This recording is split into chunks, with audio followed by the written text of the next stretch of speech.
बांग्लादेश के हिंदुओं को अब शांति से गुजारा होगा, या तो उन्हें भागना पड़ेगा या तो उन्हें लड़ना पड़ेगा। अब आपके सामने कल ये स्थिति पैदा हो, या तो भागो या तो लड़ो, क्या चुनोगे? कश्मीर में भी ये हो चुका है लगभग 30 वर्ष पहले। वहां भी ये ऑप्शन था, या लड़ो या तो भागो। तो हिंदुओं ने भागना चुना और भाग गए। अरे भागे थे जितने लोग, इतने लोग लड़े होते तो उन लोगों को भगा दिया होता। भागे तो अपना सब गवा दिया। हिंदू, अच्छा सच बताओ, हिंदू भागना जानता है कि लड़ना जानता है? सच बताओ, हिंदू की स्थिति क्या है? हिंदू क्या है? हिंदू के अंदर ना खून ठंडा हो गया, ये लड़ता नहीं है, भाग जाता है। कौन लड़, चलो। लेकिन मैं आपको बताऊं, अर्जुन भी कह रहे थे मैं नहीं लड़ूंगा, भाग जाऊंगा। भागते हुए अर्जुन को लड़ने की प्रेरणा किसने दी? भगवान खुद कहते हैं कि भाग के कहां जाओगे, लड़ अर्जुन लड़। और जो लड़ता है उसका साथ भगवान देते हैं, हूं मैं, तो लड़। इसलिए पानी वानी भर रहा हो बॉडी में थोड़ा सा, है ना, पानी ना भर जाए नसों में, खून ही रहे, कमजोर पड़ जाओगे तो भागे। हिंदू भागने में बड़ा माहिर है, दुम दबा के भाग जाता है। हाँ, ऐसे हो जाएगा। सच बताओ, आप में से किस किस के घर तलवार है? हैं? देखो, डंडा भी नहीं रहता हिंदुओं के घर। हिंदुओं के घर डंडा भी नहीं है। तुमने डंडे भी रखने बंद कर दिए।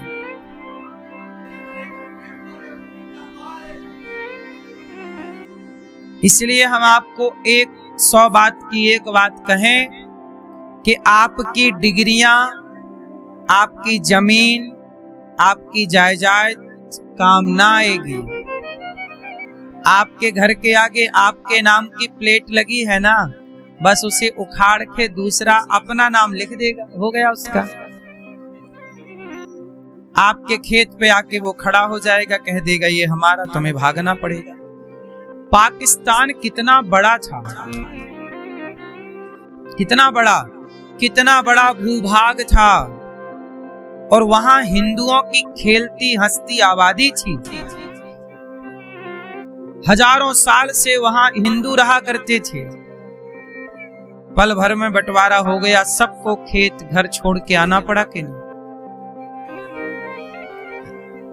बंटवारा इसी शर्त पे हुआ था कि पाकिस्तान में मुसलमान रहेंगे, हिंदुस्तान में हिंदू रहेंगे। तो पाकिस्तान से तो खदेड़ दिए गए हिंदू। यहां से जाने के टाइम बापू को बुखार आ गया, बोले यहां से नहीं भेजेंगे। हैं?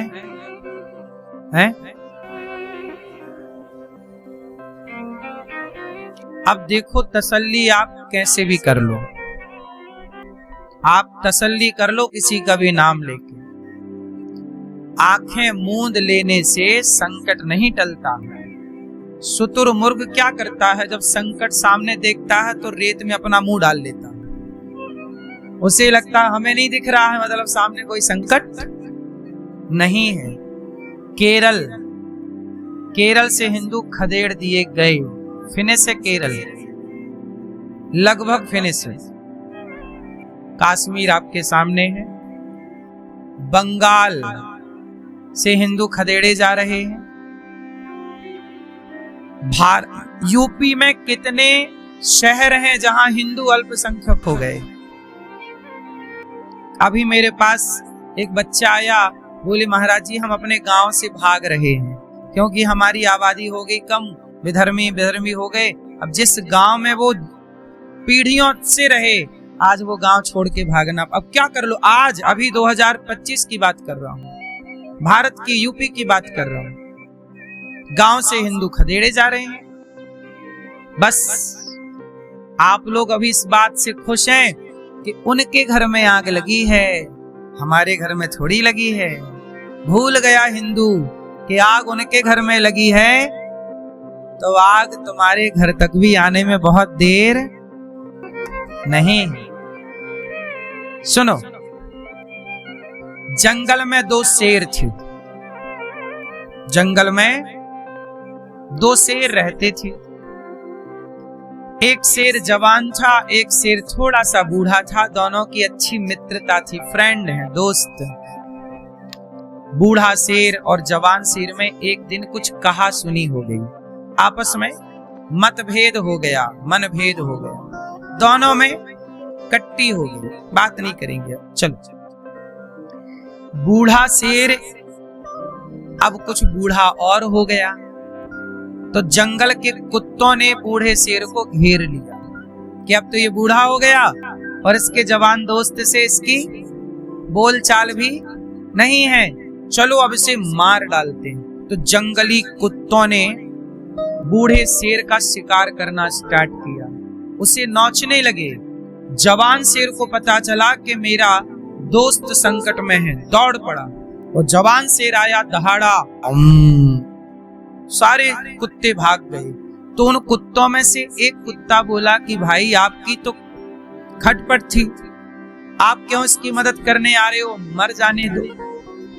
तो जवान शेर ने जो कहा वो सारे हिंदुओं को सुनना चाहिए। जवान शेर ने कहा कि देखो, आपसी मतभेद मनभेद थोड़ा बहुत हो तो ठीक है, कोई बात नहीं, पर आपस में इतने भी मतभेद मनभेद मत पाल लीजिएगा, आपस में इतने भी मत लड़ जाइएगा कि तुम्हारे लड़ाई का फायदा ये कुत्ते उठाने लग जाए।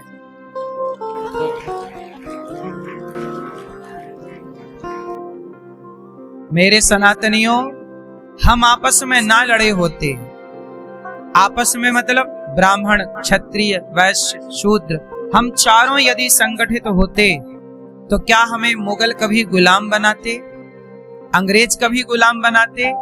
हम गुलाम इसलिए बने, हम आपस में ऐसे लड़ गए कि हमारी लड़ाई का फायदा कुत्तों ने उठा लिया। हमारी लड़ाई का फायदा किसने उठाया? जोर से। इसलिए आज मुझे वचन दीजिए कि कितने सनातनी ब्राह्मण क्षत्रिय वैश्य शूद्र ये सब भूल करके एकजुट होकर के रहेंगे।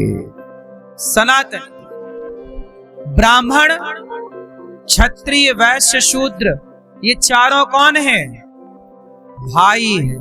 ब्राह्मण क्षत्रिय वैश्य शूद्र चारों भाई हैं और हमें एक दूसरे का साथ और सहयोग देना चाहिए। यदि साथ देते रहे, सहयोग करते रहे तो कभी हमारे बीच में कुत्ते नहीं आएंगे, वरना ये कुत्ते शेर को गुलाम बना लेंगे। क्योंकि कुत्तों की झुंड होगी, फौज होगी, तो शेर को कुत्ते के अधीन चलना पड़ेगा। यही हुआ। पृथ्वीराज को आपसी लड़ाई थी, पृथ्वीराज की और जयचंद की। पृथ्वीराज की पत्नी संयोक्ता के पिता हैं जयचंद। संयोक्ता पृथ्वीराज से प्रेम करती थी और पृथ्वीराज ने उनको उठा लिया और ब्याह कर लिया। इस बात से इनके अभिमान हट हो गया। अरे क्या किया भाई, हमारे सामने हमारी बेटी उठा ली। तो जयचंद ने क्या किया कि अपने दामाद के खिलाफ जाकर के मोहम्मद गौरी से हाथ मिला लिया। आपसी लड़ाइयां बुरी नहीं है, ठीक है, 4 बर्तन होते हैं, खटपट होती है, लेकिन आपसी लड़ाइयों का मतलब ये नहीं कि कुत्ते फायदे उठाने लग जाएं। और कुत्तों ने उठाया। पृथ्वीराज जैसे महापुरुष को पकड़कर धोखे से ले गया, आंखें फोड़ दी। और जयचंद कहां गए? जयचंद को कहो कि अब उनकी बेटी संयोगता जिंदा जल गई, जौहर कर लिया, केवल बाप की गलती के कारण। बाप को अभिमान था, तुम्हारे इस एटीट्यूड ने तुम्हारी बेटी की हंसती खेलती जिंदगी बर्बाद कर दी। तुमने बेटी को विधवा करने के लिए तुमने दुश्मन से हाथ मिला लिया। ऐसी गद्दारी, ऐसा ईगो, ऐसा अभिमान। इस तरह की अकड़ का क्या करोगे हिंदुओं, कि जिस अकड़ के कारण तुम्हारी बहन बेटी ही विधवा होगी और उसी के बलात्कार होगा। संयोगता जिंदा लग जाती यदि मोहम्मद गौरी के हाथ, तो बताओ क्या वो छोड़ता? और इसका दोषी कौन है? जयचंद। और जयचंद कौन है? संयोगता जी के पिता। ये हिंदुओं की स्थिति है। अपनों का साथ नहीं देंगे, मोहम्मद गौरी का साथ देंगे। ऐसे गद्दार ना होते तो ये देश कभी गुलाम ही ना होता। बात सही है कि गलत है? इसलिए अभी भी संभल जाओ। बांग्लादेश में जो घटना घटी, एक दीपू चंद्र दास नाम के बालक को, जो कि अभी 20-25 साल का जवान लड़का था, मार डाला, पेड़ पे लटका के आग लगा दी, जलते हुए को मारा। इससे बड़ा कलंक मानव जाति के लिए हो सकता है? इसलिए सनातनियों जाग जाओ, वरना ये स्थिति आपके आसपास भी है। तुम शांति की बातें करते रहो और वहां क्रांति की तैयारियां हो रही हैं।